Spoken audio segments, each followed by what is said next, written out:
Assalamualaikum warahmatullahi wabarakatuh. Berjumpa lagi dengan saya Ahmad di channel Konsol IT. Pada video kedua kali ini kita akan membahas tentang konsep dari penjadwalan, yaitu penjadwalan round robin, dari konsep dan penjelasannya.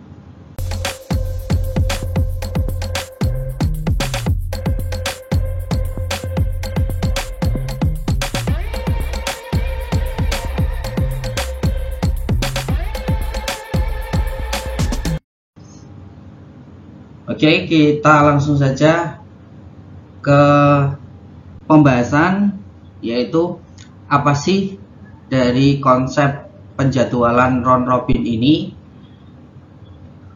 yaitu penjadwalan yang bersifat preemptif ya, dan tanpa adanya sebuah prioritas. Semua proses dianggap penting dan diberi sejumlah waktu dalam pemrosesannya yang disebut dengan kuanta atau kuantum, atau dinamakan time scale, di mana proses itu akan dijalankan. Nah, ada ketentuan yang harus dilaksanakan dalam melakukan penjadwalan round robin ini, yaitu yang pertama adalah jika kuantum habis dan proses belum selesai, maka proses menjadi runnable atau proses yang lain ya.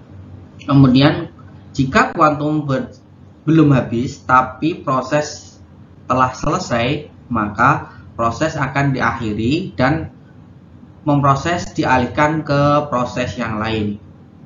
Dan yang ketiga adalah jika kuantum belum habis dan proses menunggu ya suatu kejadian selesainya input atau output, maka proses menjadi di block atau berstatus block dan pemrosesan dialihkan ke proses yang lain.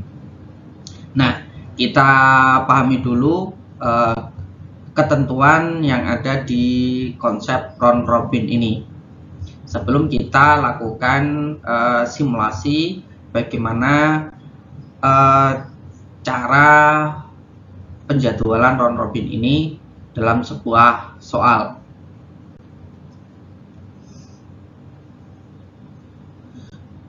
Oke, kita pelajari dulu penjadwalan round robin ini. Kita sepakati ada beberapa hal yang perlu kita pahami terlebih dahulu dalam menghasilkan waiting time atau waktu tunggunya. Di sini ada rumus yang perlu kita ketahui, yaitu waiting time atau saya singkat dengan WT, yaitu lama proses di paling akhir proses, kemudian dikurangi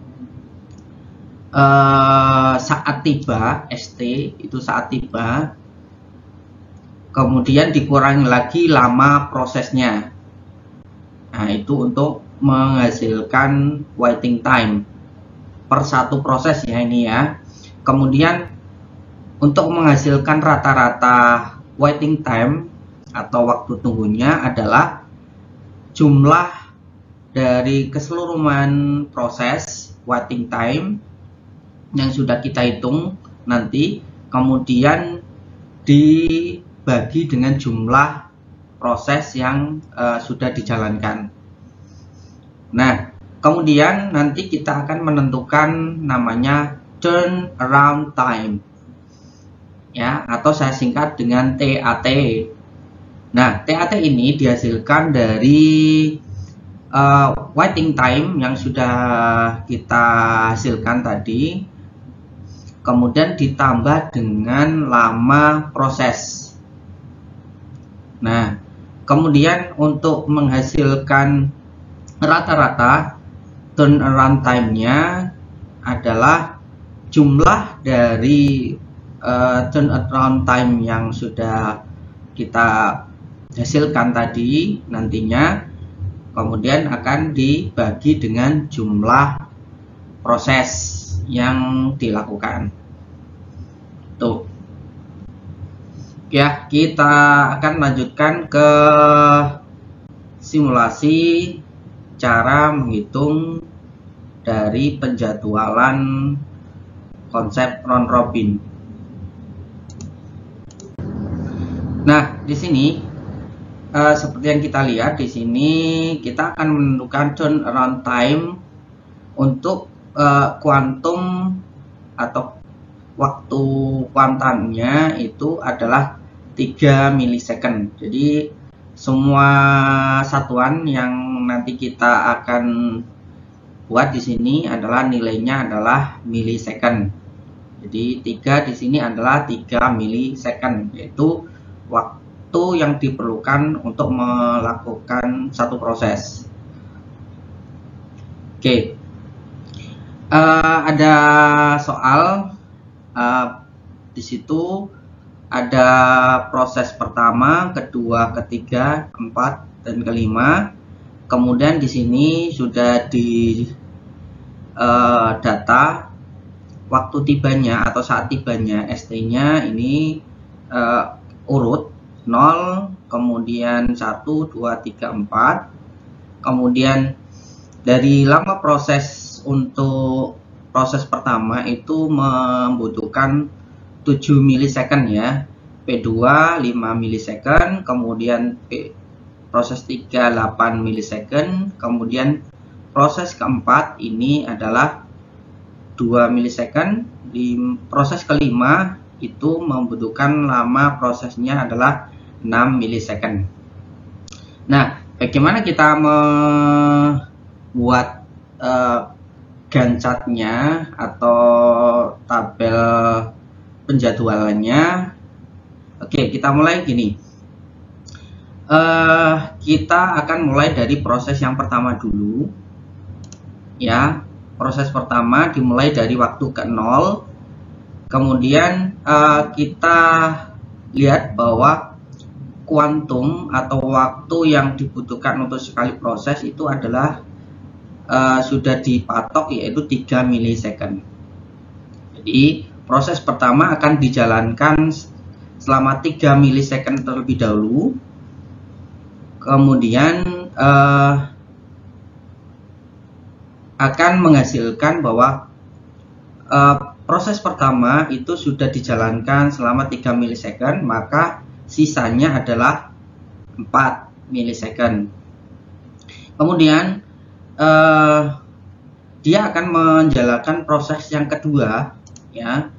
Proses yang kedua ini akan dijalankan selama 3 milisecond lagi, akan menghasilkan 6 milisecond. Kemudian dari proses proses 2 ini adalah 5 dikurangi 3, sisanya adalah 2 milisecond. Jadi proses kedua ini menyisakan waktu 2 milisecond. Kemudian akan dijalankan untuk proses yang ketiga, akan membutuhkan waktu 9 milisecond. Sehingga 8 dikurangi 3 maka menghasilkan atau sisanya adalah 5 milisecond. Kemudian akan dijalankan untuk proses yang keempat. Karena proses keempat ini lama pemprosesnya hanya 2 milisecond, maka langsung dijalankan ya, hanya 2 milisecond, jadi menjadi 11 waktunya, 11 milisecond. Kemudian proses keempat ini sudah berhenti, selesai ya. Proses keempat selesai.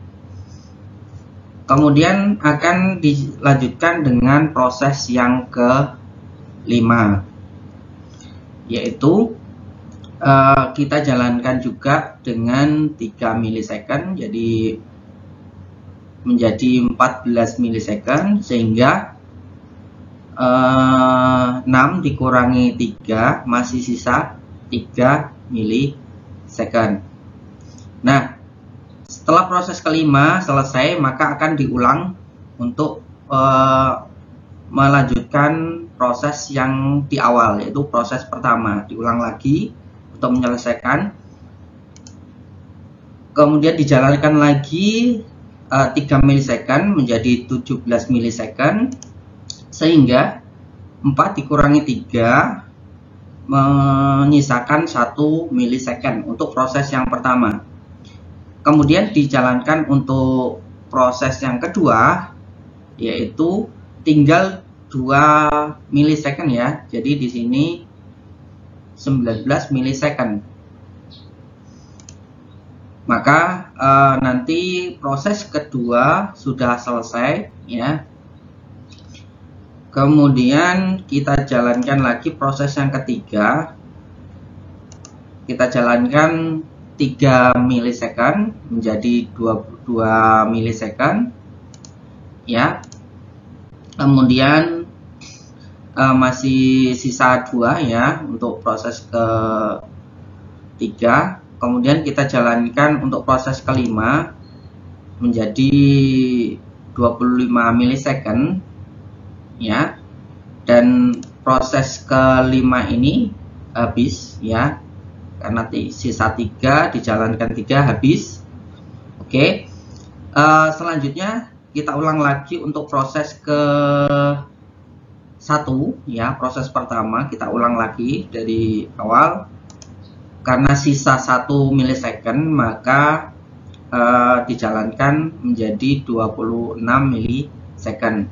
Kemudian langsung ke proses ketiga yang menyisakan 2 milisecond akan dijalankan menjadi 28 milisecond. Nah, karena sudah selesai ini, sekarang kita akan melanjutkan untuk menghitung dari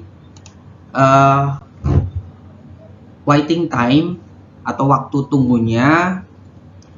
Tadi di awal sudah kita bahas bahwa lama proses di akhir nanti dikurangi saat tiba, kemudian dikurangi lagi lama proses. Nah, untuk P1 ini saya contohkan adalah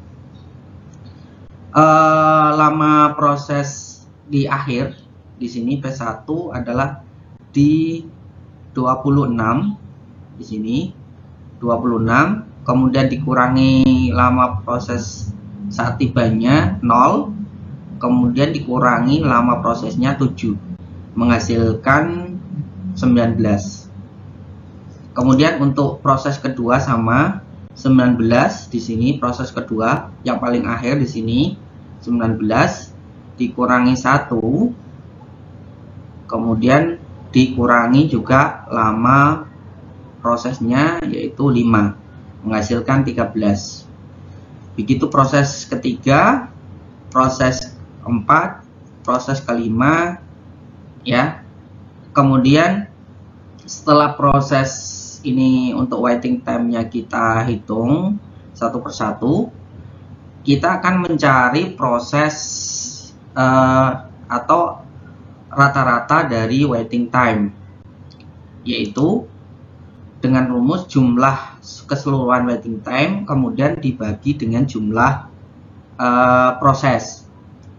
Kita jumlahkan yaitu 19 ditambah 13 tambah 18 tambah 6 ditambah 15. Jumlahnya adalah 71 dibagi dengan 5, yaitu 5 proses, menjadi 14,5 milisecond.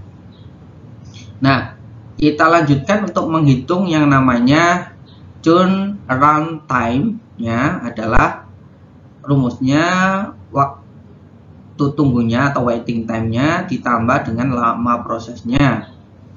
Contohnya di sini untuk proses pertama, waiting time-nya yang sudah kita hasilkan 19 ditambah dengan lama prosesnya di sini adalah 7. Kita jumlahkan menjadi 26. Untuk proses kedua sama 13 di sini waiting time, kemudian ditambah lama prosesnya adalah 5 menjadi 18. Untuk proses ketiga sama, untuk proses keempat juga sama, proses kelima kita akan menyelesaikan itu. Nah, sekarang kita akan menghitung rata-rata dari turnaround time-nya, yaitu dengan rumus jumlah dari keseluruhan turnaround time-nya kemudian dibagi dengan jumlah proses, yaitu 26 ditambah 18 ditambah 26 ditambah 8 ditambah 21 kemudian dibagi dengan 5. Jumlahnya adalah 99 dibagi dengan 5 menjadi 19. Nah, itu cara menghitung atau cara menjalankan dari konsep penjadwalan round robin. Oke, kita akan lanjut di video ketiga nanti. Terima kasih. Assalamualaikum warahmatullahi wabarakatuh.